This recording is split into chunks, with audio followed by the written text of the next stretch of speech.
Hey guys, welcome to Boxing Squared for boxing news and views from around the internet. And another heavyweight news and notes mashup video today. Quite a bit to cover. And something that won't be in this video is some comments by Deontay Wilder and Robert Helenius. They've had a press conference, separate video to come. Also separate video, Joe Joyce, Joseph Parker, to fight for the interim WBO title. But starting first with Anthony Joshua's trainer, Robert Garcia, who was brought in for this camp to work with Joshua for the first time, and obviously the result in Usyk-Joshua, the rematch, it was the same, a 12-round points loss. Split decision though, but obviously a generous scorecard helped with that. And there's been a lot of criticism after the fight about some of the tactics. And remember, Robert Garcia has been quoted as saying, look, he should have started a bit earlier, but Joshua has said he's not a 12-round fighter. So make of that what you will. But Robert Garcia does believe that some of his comments have been taken out of context. And he believes that some of it is because of translation. So he'd made a number of comments to Spanish media, and he's saying of the comments about Joshua being mentally defeated after the 10th round, which was when Usyk bounced back and wrested control of the fight, and he ultimately finished the stronger of the two. But Garcia says, from Spanish translated to English, they make it seem like I was talking shit. I'd never say that about my fighters.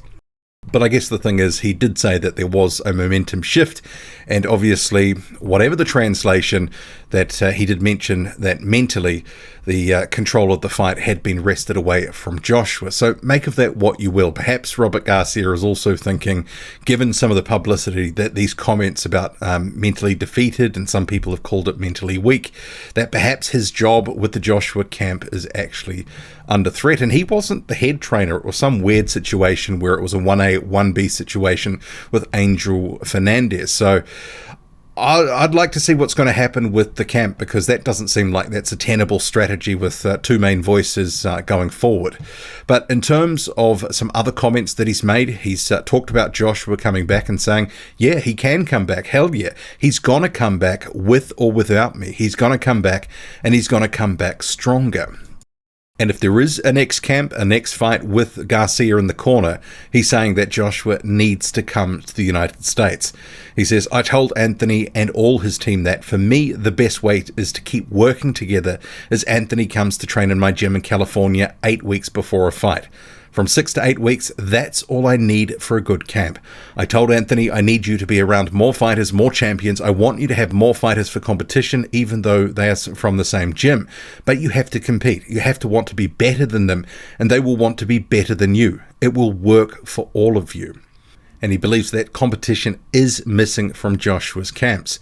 This is what is missing from his gym. The fighters competing against each other where they don't want the other fighters to do more than you. He needs a place and other world champions around. Anthony has always been alone in his camps. He didn't have other fighters to train with. He needs to be in a more cheerful environment to interact with other fighters, other sparring partners. I think that would help him a lot. I'm a boxing man, and I told them that I know that he needs to be in a challenging gym. The other fighters will push him to do more and more. That helps a lot.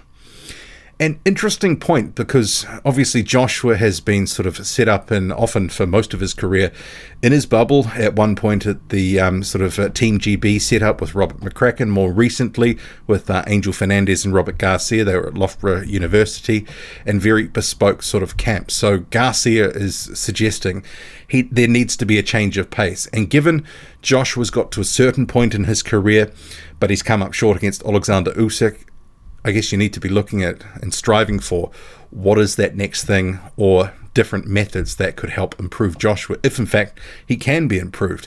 But I guess there's no harm in trying a different setup. And it kind of sounds like Robert Garcia is also saying, reading between the lines, he wants more control over the camp, to be running the camp, not necessarily to be dictated to. I mean, some people will sort of take different things from some of his comments. And he also has noted that after the fight, he liked hearing Anthony Joshua tell him that he wanted to fight again, and soon. He says, it was something that I liked in him. Regularly after a tough fight like this one, a fighter wants to rest 4, 5, 6 months, do nothing. and then resume training to fight 8 or 10 months later. Anthony wants to fight again in November, but Hearn wants December. I think December is better. For me, that is the attitude of a great warrior. I like that he thinks that way. If the fight is in December, there's not much time left, just 4 months. He can rest for a couple of weeks, but we will keep training and be in better form for December. Makes a good point. The rest of the year is, coming to a close relatively quickly. If Joshua is really returning to the ring this year, then they're going to need to announce something, confirm something, and I guess the question is, who is that? Anyone's guess at this point. Maybe December is reaching a little bit. Is that too soon? Joshua does historically like to have these long camps. And if you see here on screen, Anthony Joshua, he's posted to a social media, back to where it started, far from where it ends. I love this game. He, of course, is at Finchley Boxing Club, Finchley ABC, where he sort of came up in boxing. And actually, he returned there after his first loss to Andy Ruiz Jr. in 2019. Maybe he feels comfort and safe there just to go back to his roots. I mean, doesn't really achieve anything going back there. Is he trying to ground himself? I mean, to be honest, it feels a little bit contrived, but he's got to do him and whatever makes him feel like it's going to have an effect. So moving on to a little bit of undisputed news. This is a day or two old at this point, so a little bit of moss on it, but I hadn't made a video, so this is first opportunity to cover it. The headline, Fury, Usyk targeted for February, Super Bowl weekend in Middle East, 50-50 per split is a given. So we'll just go down to some of the comments here. So this was from Mark Kriegel. It's going to happen. How do I know this? What's the source of contention in the lead up to every big fight? The purse split. Is it 70-30, 60-40? This is one going to be 50-50. I spoke to Bob Arum today. He said that this is a given. My other sources agree, so we have 1 point of contention completely out of the way, or supposedly. That's welcome news. Proof to me the fight's going to happen. Now, as to when, you may have seen reports this week that the Saudis want to host it in December. Don't hold your breath on that. Quote, highly unlikely according to Arum and others I spoke to. Likely date now, February Super Bowl weekend or maybe the week after. Probably Middle East, but not necessarily Saudi Arabia. Remember, there's also Abu Dhabi. Could be a player. Qatar could be a player. And there's still an outside shot that the UK gets it. Well, I guess if the UK gets it, probably means that no one else really wanted it or put up the sort of money that they expected. And I guess that's the conundrum. The UK is where the fight is probably going to be its biggest in terms of a crowd, an audience that appreciates the fights. There'd be a fever pitch atmosphere, or undisputed, first time in a generation. Anywhere else, basically Middle East, Saudi, Abu Dhabi, whatever, it's purely for the money. And they've talked about that. So it is what it is. We'll have to see. But how much is enough to get the fight made? I'm sure the players involved want heaps, but is there the sort of money that they would be thinking? Because maybe their expectations need to come down a bit, but I mean, who knows? Meanwhile, Tyson Fury's trainer, Sugar Hill Stewart, he's made some comments about Oleksandr Usyk and the threat that he poses, saying, the threat that Usyk can pose to Tyson is Usyk knows how to win. To me, that's, and this is me being honest, and I'm trying not to answer because I don't want to make it seem like Usyk is not a good fighter, which he is. I like watching him. I like the things he can do, but he can be a threat to anyone. He can be a threat to Tyson just because he knows how to pull out victories. That makes it an interesting fight. And he's a heavyweight. Tyson's been down before, Usyk's knocked guys out before. This is still the heavyweight division where either man can be knocked down or knocked out. That's why it's the heavyweight division. That's why it's the big granddaddy division of them all. It brings the excitement, the big boys. We all know that Usyk has good mobility. That's always going to pose a trip to anybody, no matter how big or small you are. His mobility, his ability to, well, listen, man, this creates so many different angles, so many different lines of attack. Some of them are just made up as he sees them. He just makes and creates them. It's not just something that's planned. Sugar Hill Stewart there. And Tyson Fury's co-promoter, Frank Warren, he's had a little bit of sass for Eddie Hearn, saying he said Deontay Wilder would beat Tyson. Dillian White would beat Tyson. Anthony Joshua would KO Usyk twice. His predictions are about as good as hemorrhoids would be for Frankie Dettori. And Frankie Dettori rides horses. Andy Ruiz Jr., ahead of his fight against Luis Ortiz this weekend, says it feels amazing. It's such a legendary place for events, for concerts, fights. It's a blessing for me to have my turn to fight. There is the main event, and he's going to be fighting Ortiz at the Crypto.com arena, which is formerly the Staples Center. The first time I've seen Luis Ortiz fight in person was at Staples Center. He was on the Deontay Wilder Tyson Fury card. My dad told me, look, Andy, one day you're going to fight one of these guys. What do you know? Now I'm fighting one of these guys and hopefully fighting the other soon. At that time, I was still trying to get back into the heavyweight rankings. I fought Joseph Parker for the vacant title in December 2016, suffering a majority decision defeat, but I was still trying to fight my way back and get to the point of possibly fighting one of those guys. And in some other comments, Andy Ruiz Jr. has also commented, everybody has been waiting for this fight. Everybody wanted this fight. I asked for it, and they gave it to me. I'm not here to cherry pick anybody. Luis Ortiz is a strong, heavy-hitting guy. I want to challenge. I want to fight the best fighters, and he's one of the best out there.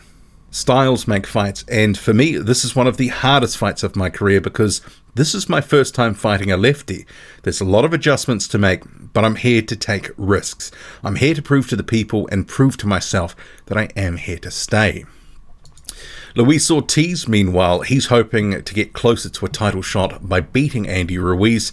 And of his camp, he says the past camps were difficult in their times, but this one I feel happy, doing everything that my team tells me to do. Andy is a very similar person to me. I see him as being humble. Apart from everything, he knows that Luis Ortiz is a warrior in the ring who will always give his best. I think he will come the same, but I think face to face he took in his mind what Luis Ortiz is coming. The fight should have come earlier, but that's how it should be. That's the best fight against the best in order to grow against higher level opponents. That is why we boxers fight, to have the possibility of going for a world title. And actually, is this Luis Ortiz's best win if he gets it? Be interested in your thoughts on that. I think his best win arguably is Bryant Jennings, but that's many moons ago. But I think beating a former unified champion who is still considered in his prime would certainly count as his best win. And Ortiz has also commented on the danger Ruiz poses, saying Andy is very dangerous. There's no doubt about that. He's proved it many times over. There isn't a heavyweight who is willing to get in the ring and is not a dangerous fighter. I'm very cautious of that every time I get into the ring. My hands are going to do the talking in the ring. I don't move in slow motion or reverse. My hands are just as fast. Luis Ortiz there. Thomas Carty, he's got his eye on fighting for the Irish title, and then he would like to face Nick Campbell for a Celtic belt. So we'll have to see if that can come to fruition. Carty and Campbell prospects with just under a handful of fights each. And moving on to Cassius Cheeney. So he's out in South Africa helping Kevin Lerena prepare for his fight against Mariusz Wach in September. So Lerena had come out recently appealing for some sparring, and obviously Cassius Cheeney has been drafted in to give him some work. And with Mariusz Wach being roughly about the same height as Chaney, slightly taller, not bad sparring. Obviously they couldn't get too many. Lerena actually had called out Alan Babic to come out to spar him, and Babic laughed at him. Miljan Rovcanin has reflected on his loss to Jared Anderson. I will just bring up his comment saying it was a great experience, an invitation to fight, 6 weeks of preparation, a whole stay in America, and a match with Jared Anderson.